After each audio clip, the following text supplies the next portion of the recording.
الحمدللہ رب العالمین الصلاۃ والسلام علی سید الانبیاء والمرسلین اما بعد فاعوذ باللہ من الشیطان الرجیم بسم اللہ الرحمن الرحیم۔ سب سے پہلے میرے تمام سننے والوں کو السلام علیکم ورحمۃ اللہ وبرکاتہ۔ میری آج کی گفتگو کا موضوع ہے کہ عورت کا مقام۔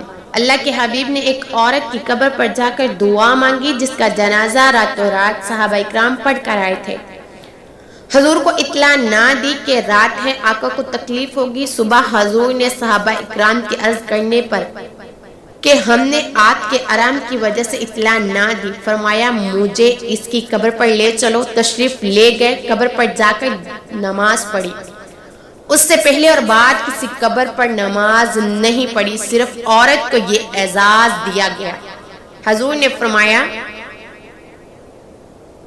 قبرستان ظلمت سے بھرا ہوا تھا، میں نے اس عورت کی قبر پر نماز پڑھی تو اللہ تعالیٰ نے پورے قبرستان کو روشن کر دیا۔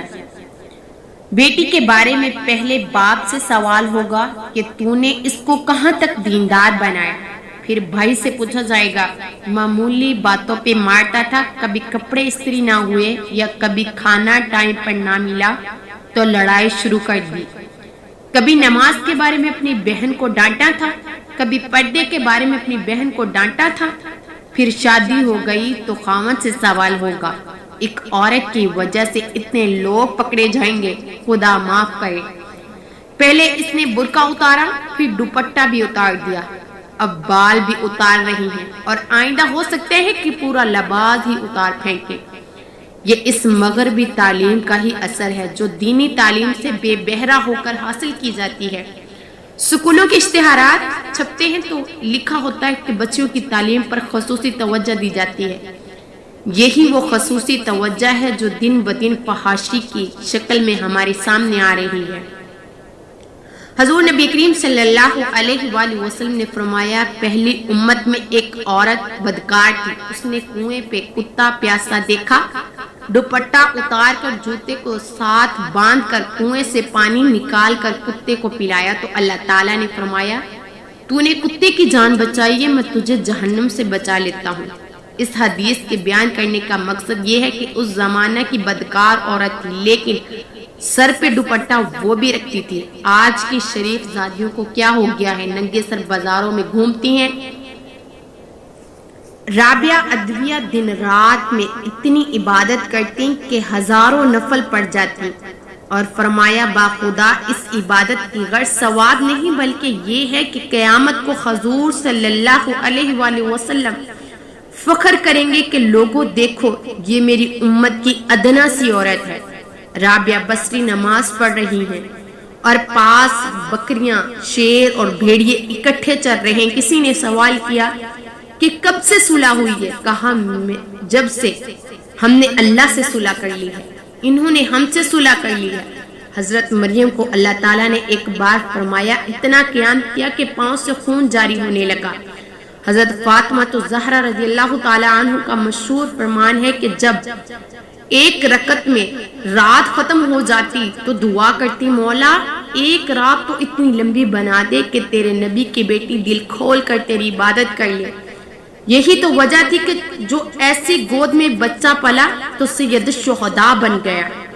ماں لالچی ہوتی تو بیٹا لفنگا بنتا، ماں فاطمہ الزہرا ہوتی تو بیٹا حسین بنتا، اور پردہ اتنا کہ وہ اسرائیل کے ماں کے جھولے سے بچے کو لے جاتا، جو بغیر پوچھے بچے کو یتیم اور ماں کو بیوہ کر جاتا، وہ فاطمہ کے در پر آ کر 3 دن تک اجازت لیتا رہا۔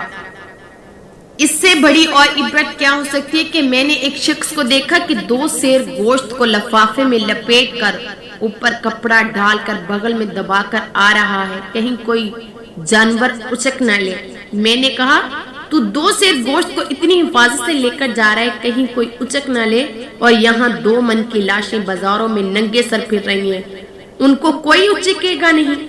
سارے حقوق تو اس کو اسلام نے دے دیے، فرمایا جیسے مردوں کے عورتوں پر حقوق ہیں ایسے ہی عورتوں کے مردوں پر بھی، لیکن شریعت کا پرچار کرنے والوں کو مذاق اڑایا جاتا ہے اور سرعام شریعت کی توہین کرنے والوں کی حوصلہ افزائی ہو رہی ہے۔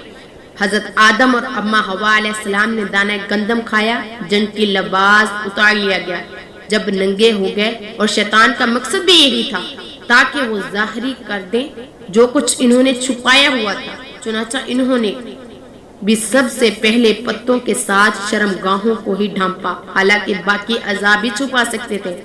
معلوم ہوا بے پردگی کی تلقین کرنا شیطان کی فطرت ہے، اور پردہ انسانی فطرت کا تقاضا ہے۔ جو عورتیں پردہ نہیں کرتی وہ شیطان کو خوش کرنے کے ساتھ ساتھ فطرت کے خلاف بغاوت بھی کرتی ہیں۔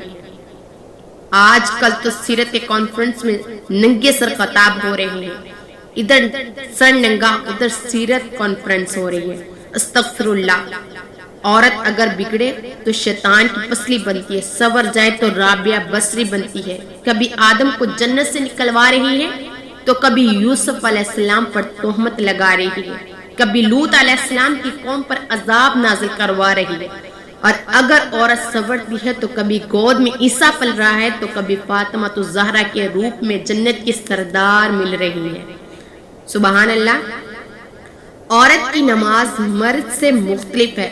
پورا جسم ڈھانپے، شلوار ٹخنوں سے بھی نیچے رکھے، سجدے میں زمین سے لپٹ کر سجدہ کرے، کیونکہ اس میں پردہ زیادہ ہے۔ فرمایا جا رہا ہے کہ جب تم نے میری بارگاہ میں آنا ہو تو اتنا پردہ کرنے کا حکم تم کو دے رہا ہوں جہاں کوئی خطرہ نہ ہو، تو دفتروں میں تم بے پردہ کیسے جا سکتی ہو جہاں تمہاری طاق میں ہزاروں بھیڑیے بیٹھے ہوں؟